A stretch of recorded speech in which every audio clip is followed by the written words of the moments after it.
Today, I'm talking with the fabulous Carol Taylor. Let me tell you a little bit about Carol.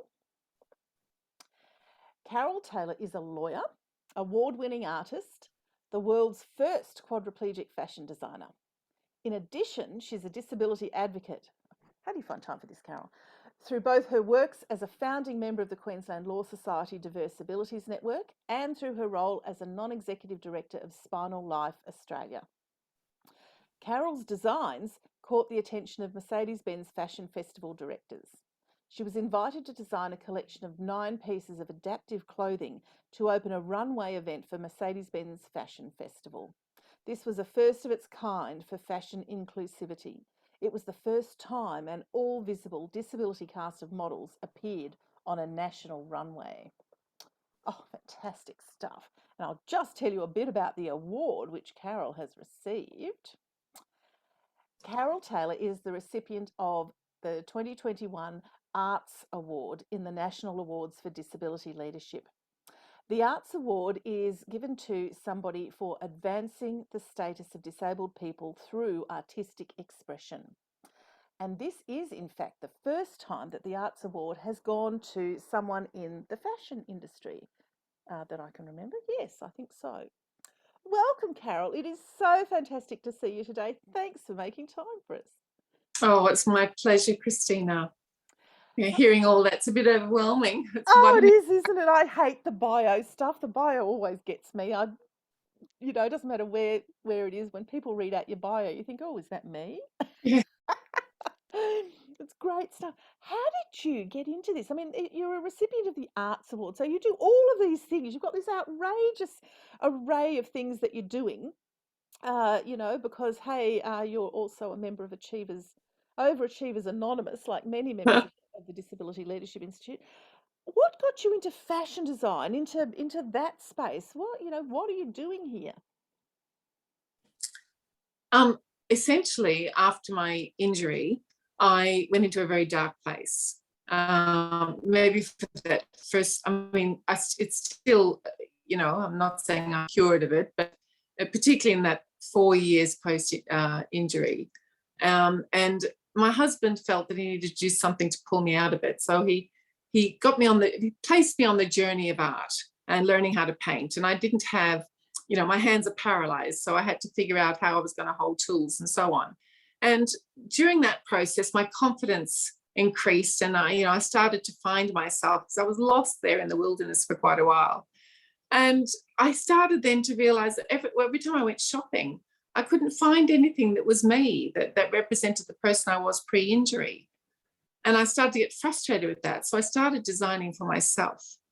So that's when it started. I started designing for myself many years ago. And in 2018, one of my art pieces won a $10,000. It was the Queensland Access Arts Achievement Award. And I decided that I was going to quarantine that money and put my artwork on fabric and design some adapted clothing, which exhibited in Brisbane and Canberra and caught the eye of Mercedes-Benz. And then I was asked to design a collection of 9 pieces, and I only had 12 weeks to do it. And every other designer, I believe, had 12 months. And I'm working full-time in my law practice. So it was horrendous, but, it was worth every ounce of effort. And I'm extremely proud of that accomplishment. It helped to shed a spotlight on a very important issue, because I'm passionate that how one dresses goes to your core sense of identity. It affects your confidence level, but more importantly, it has a direct impact on the way that other people perceive you, and most importantly, the way they treat you. And that's why clothing matters. And that's why I'm passionate about wanting to change the fashion landscape and getting them to embrace universal design. Oh, fantastic. And I know now there's some, you dress Dinesh Palapani, who's the fabulous Dinesh, who Queensland Australian of the Year last year, and he was wearing one of your designs at the awards. That was fantastic. Yes, he's a champion. Talk about your overachiever. There you Yes, go. yes. Being a doctor isn't enough. He No, to be a lawyer as had to well. be a Yeah. lawyer as well. And of course, Dinesh is a previous recipient in the National Awards for Disability Leadership with the Change Making Award a couple of years back. Yeah. So it's interesting, isn't it? So, you know, you talked about having 12 weeks over most people having 12 months. What are some of the barriers or roadblocks that you've come up against, being a quadriplegic fashion designer, going in fashion isn't inherently supportive of the disability experience. So you're already breaking into that territory. But what have you found around having to carve a space out for yourself, and how welcoming or how challenging, or Oh, what's it look, been like? at the end of the day, there's just no substitute for lived experience. And the clothing that's available for people with disability, I'm speaking for myself, not my own disability, but you've got able-bodied designers designing for me, and they don't have my knowledge, they don't have my lived experience, and the reception, like the barriers I face, well, for starters, paralyzed hands don't make it easy. So I've had to overcome and that challenge and figure out how to paint, how to hold brushes. What my husband's been in that, like a MacGyver, adapting different things to make it possible for me to do all those things. The reception has, been it's been a dual reception. Some people have been so encouraging. Lindsay Bennett, the director of Mercedes-Benz Fashion Festival, couldn't have been more supportive. And so many members of the disability community have just been so incredibly supportive of me. And that spurs me on. But I've also been at lunches where I've sat next to some very well-known name designers and spoken to them about my interest in inclusive fashion, and been shut down very quickly, that there's no space for this. That really gets my back up, and then I'm just more determined to make a go of it and to do something in this space. It's interesting to me too. I mean, you're a lawyer. You've gone off, and you've obviously got a fairly large brain inside that headspace. And it's interesting to me because not just as disabled people, but as disabled women, we're often treated like we're teenage girls, like we're young people. And that experience you just described to me then reminds me of that. That thing where we're not taken seriously because we're sitting down. Yes. I'm like you. I come with a large piece of hardware, and somehow you're judged just on entering the room, just on being there, and there's an assumption that you're obviously, it's kind of like work experience or something. I felt that, and for 14 years after my injury, I didn't practice law. I returned to law in 2015, and very, very proud to say that last year I was acknowledged as a regional practitioner of the year, which I never thought possible. But that experience, I've been in a cafe with my husband before going back to law and before discovering art and going on this journey, where the waitress would ask my husband, what did I want to order? Like, the person I was then, there's no way that the waitress would get away with that now. And a lot of that has to do with, believe it or not, the confidence that I've gained from my art, from the awards I've won from my art, and from then channeling that into fashion. I never imagined I'd be here, but now that I am, I want to make lots of noise and make something make something of it. There's no substitute for lived experience. Yeah, absolutely. So where are you taking it next? Where to now? Are Fashion Weeks a regular thing on your calendar now, or what's the House of Carol Taylor Designs Oh my going to gosh, do? there's just, I've really been on a roller coaster, because obviously I've been running two careers. I have a successful law practice, and this thing that I called a side hustle. I then I'm going to have to make some decisions, right? I'm going to have to decide, what am I going to do here. I obviously can't split myself down the middle. So I guess I want to do a little bit of A and maybe more of B. I don't know. Fashion, I've got a real passion for it. And I guess honestly, Christina, I'm going to have to say to you, watch this space closely. Yeah, Aha. watch this space. Oh, nice ambiguous moment there from Carol. Yeah, it's interesting, isn't it? It's something I've seen so many people do is that that tension of the passion taking off, the supposed hobby, except Yeah. if you're a fashion designer, um, you know, at a Mercedes-Benz Fashion Week, well, that's hardly a hobby. It's not, you know. Well, yeah.